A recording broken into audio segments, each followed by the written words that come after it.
Hi hello friends, welcome to my channel జెన్నే vlogs. నా పేరు శారద. ఇది నేను వీక్ డేలో షూట్ చేశాను. సో ఇక్కడ మా పిల్లలు నాకు కొంచెం హెల్ప్ చేస్తున్నారు. ఇది ఈవినింగ్ టైంలో షూట్ చేశాను. సో ఈవినింగ్ నాకు కాల్స్ లేనప్పుడు అట్లా కొంచెం స్పెషల్గా ఏదైనా డిన్నర్ ప్రిపేర్ చేసుకుంటూ ఉంటాము. సో ఈరోజు థంబ్నెయిల్లో చూసినట్టుగా నేను క్రాబ్ పులుసు చేస్తున్నాను. సో మా ఇంట్లో అందరికీ క్రాబ్ అంటే చాలా ఇష్టము. అందుకనే నాకు ఇక్కడ వీళ్ళిద్దరూ వచ్చి హెల్ప్ చేస్తున్నారు క్రాబ్ చూడంగానే. నెక్స్ట్ క్లిప్ వచ్చేసి ఆ రోజు ఈవినింగ్ ఇట్లా మా ఇంటి దగ్గరికి ప్యారెట్ వచ్చింది. రోజు ఈవినింగ్ మార్నింగ్ ఇలా చిన్న చిన్న పిట్టలు ప్యారెట్స్ వస్తూ ఉంటాయి. ఇక్కడ నేను రైస్ని కడిగి పెడుతున్నాను. సో రైస్ కడిగిన తర్వాత వాటర్ని చెట్లకు పోస్తాము. చెట్లు కొంచెం బాగా గ్రోత్ అవుతున్నాయి. ఇక్కడ మా ఆయన కూడా హెల్ప్ చేస్తున్నారు. ఈవినింగ్ టీ బ్రేక్ కోసం వచ్చారు. సో ఇక్కడ క్రాబ్స్ అన్ని నీట్గా వాష్ చేసి పెడుతున్నారు. నేను ఇక్కడ క్రాబ్ని పులుసులాగా చేస్తున్నాను. సో దానికోసం ఒక మసాలాని ప్రిపేర్ చేసుకుంటాను. ఇక్కడ వీడు చదువుకోమంటే వచ్చి ఇక క్రాబ్సే చూస్తా నిలబడ్డాడు. సో కావాల్సిన ఇంగ్రీడియంట్స్ అన్నీ నేను నెక్స్ట్ క్లిప్లో యాడ్ చేస్తున్నాను చూడండి. సో ఇక్కడ 1 స్పూను కొబ్బరి పౌడర్ వేసాను. నెక్స్ట్ 1/2 స్పూన్ అన్ని మిరియాలు వేసాను. సో మిరియాలు ఘాటు కోసం వేసాను. అండ్ ఇక్కడ 1/2 స్పూను జీలకర్ర కూడా వేసాను. 1 బిగ్ ఆనియన్ వేసాను అండ్ 1 బిగ్ టమోటో కూడా కట్ చేసుకొని వేసాను. ఇప్పుడు దీని అంతటిని మెత్తగా మిక్సీ పట్టుకోవాలి. సో నేను రైస్ పెట్టేశాను స్టవ్ మీద. క్రాబ్ పులుసు కోసం ఇక్కడ నేను బటర్ని యూజ్ చేస్తున్నాను. ఇది హోమ్ మేడ్ బటరే, నేను ఇంట్లోనే ప్రిపేర్ చేసుకున్నాను.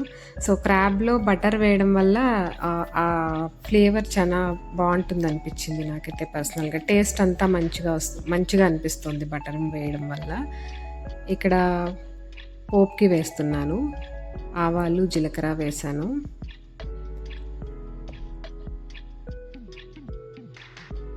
కొంచెం జీలకర్ర చిటపటలాడిన తర్వాత కొంచెం పసుపు కూడా యాడ్ చేశాను. అండ్ ఇది ఒకసారి మిక్స్ చేసిన తర్వాత కట్ చేసుకున్న ఆనియన్స్ వేసా. ఆనియన్స్ కొంచెం పింక్ కలర్ వచ్చేంత వరకు వేయించుకోవాలి. సో ఆనియన్స్ వేయించుకున్న తర్వాత ఇక్కడ కొంచెము కరివేపాకు కూడా యాడ్ చేశాను, పచ్చి కరివేపాకు.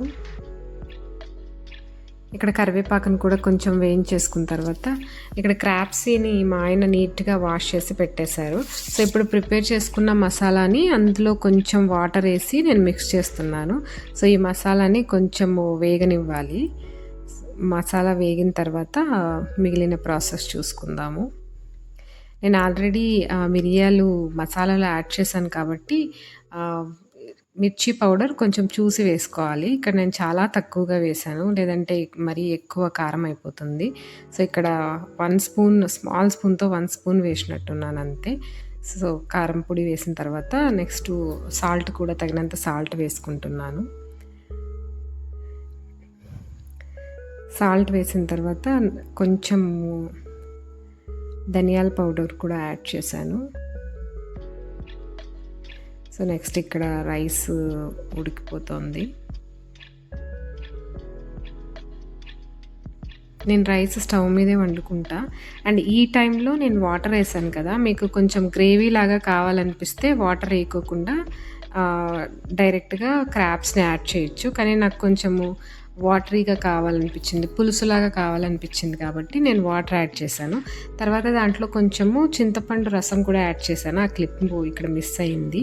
సో చింతపండు వాటర్ వేసి కొంచెం మరిగిన తర్వాత కడిగి పెట్టుకున్న క్రాబ్స్ని వేసి కుక్ చేసుకోవాలి. నేనేంటంటే వీక్లీ 2 వీడియోస్ పెడతాను. సో కాబట్టి ఒకే వీడియోలో మల్టిపుల్ డేస్లో షూట్ చేసిన కంటెంట్ ఉంటుంది. సో స్కిప్ చేసి చూడడం వల్ల కొంచెం మిస్ అవుతారు, కంటిన్యూటీ మిస్ అవుతారు. సో కంటిన్యూగా చూడడానికి ట్రై చేయండి. And thank you so much for supporting మీ. ఇక్కడ కర్రీలోకి నీట్గా క్రాబ్స్ అన్నీ పెట్టేసి నేను మూత వేసేస్తున్నాను. సో దట్ అది కొంచెం బాయిల్ అవ్వాలి. క్రాబ్స్ తొందరగానే ఉడికిపోతాయి. అండ్ ఇన్ బిట్వీన్ నేను సేమ్ డే, ఇది ఫ్రైడే రోజు చేశాను. సో ఆ రోజే మార్నింగ్ దోశకి బియ్యం నానబెట్టేసి వెళ్ళాను. సో ఇప్పుడు మిక్సీకి పట్టుకుంటున్నాను. సో నెక్స్ట్ సాటర్డే దోశ కోసం నేను పిండి ప్రిపేర్ చేసుకున్నాను. ఇలా మరుగుతున్నప్పుడు ఒకసారి మిక్స్ చేసుకోవాలి క్రాబ్స్ని. వాటర్ వేసి చేస్తే పులుసులాగా అవుతుంది, మీరు వాటర్ ఎక్కువ వేయకోకుండా చేస్తే కర్రీలాగా అవుతుంది. సో గ్రేవీ తక్కువ ఉంటుంది కర్రీలో. నాకు మా ఇంట్లో ఎక్కువ కొంచెం పులుసు ప్రిపేర్ చేస్తారు కాబట్టి నేను పులుసులాగా చేశాను. ఇక్కడ దోసపిండి కూడా రెడీ అయిపోయింది. క్రాబ్స్ ఇక్కడ ఉడికిపోయాయి, గ్యాస్ ఆఫ్ చేస్తున్నాను. సో మా వాడు రెడీగా ఉన్నాడు ఎప్పుడెప్పుడు అవుతుందా అని. వాడికి బాగా ఇష్టం ఇంట్లో క్రాబ్స్. వాడు అడిగాడని యాక్చువల్గా 2-3 డేస్ నుంచి కంటిన్యూగా అడుగుతూ ఉన్నాడు. సో నాకే ఈవినింగ్స్లో టైం లేక తీసుకురాలేదు. సో ఇంక ఈరోజు తెచ్చేసరికి హోంవర్క్ కూడా చేసుకోకుండా వెయిట్ చేస్తూ ఉన్నాడు, తిన్న తర్వాత హోంవర్క్ చేసుకుంటా అని. అందుకనే వాడికి ముందు పెట్టిచ్చేసాను. సో నేను ఇందాక చెప్పినట్లుగా ఒకే వీడియోలో మీరు 2-3 డేస్కి సంబంధించిన కంటెంట్ చూస్తారు. ఇది Friday dinner video. So next day వచ్చేసి సాటర్డే మార్నింగ్. ఇక్కడ మా ఆయన యాష్ గార్డ్ జ్యూస్ ప్రిపేర్ చేసుకుంటున్నాడు. ఈ యాష్ గార్డ్ జ్యూస్ చేసుకొని మా ఆయన మా బాబు రోజు మార్నింగ్ తాగుతారు. సో ఇంట్లో యాష్ గార్డ్ ఉండింది, అందుకని ఇక్కడ ఈయన ప్రిపేర్ చేస్తున్నాడు. అందులో ఏమేమి వేశారంటే యాష్ గార్డ్ని చిన్న చిన్న ముక్కలు కట్ చేసి అవి వేశారు, అండ్ జింజర్, పుదీనా, కొంచెం సాల్ట్ వేశారు. సో ఇవన్నీ వేసిన తర్వాత మెత్తగా మిక్సీ పట్టుకున్నారు, జ్యూసర్లో వేశారు వాళ్ళు. మళ్ళీ దాంట్లోంచి పల్ప్ని వేరు చేస్తున్నారు, జ్యూస్ని వేరు చేస్తున్నారు. ఇక్కడ ఒక క్లాత్లో వేసి మనము ఫిల్టర్లో వేస్తే కొంచెం పల్ప్ కింద వచ్చేస్తుంది, అందుకని క్లాత్లో వడగడుతున్నారు. సో ఇక్కడ ఆ పల్ప్నంతా పడేస్తున్నారు, జ్యూస్ మాత్రము స్టోర్ చేసుకుంటారు. ఇది పెద్దది యాష్ గార్డ్, చిన్నవైతే డైలీ బేసిస్ చేసుకుంటారు. సో ఈ యాష్ గార్డ్ పెద్దగా ఉండడం వల్ల ఇలా ఒకేసారి ప్రిపేర్ చేసుకొని జ్యూసు పేపర్ గ్లాసుల్లో పోసి స్టోర్ చేసుకుంటారు. సో రోజు మార్నింగ్ తలా ఒకటి తాగేస్తారు. సో ఇక్కడ మా వాడు ఆ రోజు మార్నింగే తాగేస్తున్నాడు. నేను పాప ఎక్కువ తాగము, ఎప్పుడన్నా కొంచెం అట్లా ట్రై చేస్తామంతే. బట్ వీళ్ళిద్దరు మాత్రం ఇట్లాంటివి బాగా ఇంట్రెస్ట్గా తాగుతూ ఉంటారు. బట్ యాష్ గార్డ్ హెల్త్కి చాలా మంచిది రోజు మార్నింగ్ తాగడం వల్ల. సో ఇక్కడ వీళ్ళు తాగేసి మిగతా జ్యూస్ అంతా స్టోర్ చేసుకుంటున్నారు. సో ఇది మార్నింగ్ చేశారు. తర్వాత నేను దోశ వేస్తున్నాను. ఈరోజు స్పెషల్ వచ్చేసి గీ పొడి దోశ. మా ఇంట్లో ప్లెయిన్ దోశ చాలా తక్కువగా తింటారు. మా బాబు అయితే ఇక ప్లెయిన్ దోశ అస్సలు తినడు. సో అందుకని ఇట్లా డిఫరెంట్ కైండ్ ఆఫ్ దోశలు వేస్తుంటాను. ఇక్కడ నేను పొడి ఎక్కువగా వేయలేదు, తక్కువగానే వేసాను, ఎందుకంటే చట్నీ కూడా ఉన్నాయి. ఇంకొకటి పొడి కొంచెము స్పైసీగా ఉంది ఈసారి. ఈ పొడిలో నేను మునగాకు, నువ్వులు, అన్ని రకాల పప్పులు వేసి ఇడ్లీ పొడిలాగా చేసుకుంటాను. సో కొంచెం ఈసారి స్పైసీ అయింది. సో ఇక్కడ గీ కూడా యాడ్ చేస్తున్నాను పొడి యాడ్ చేసిన తర్వాత.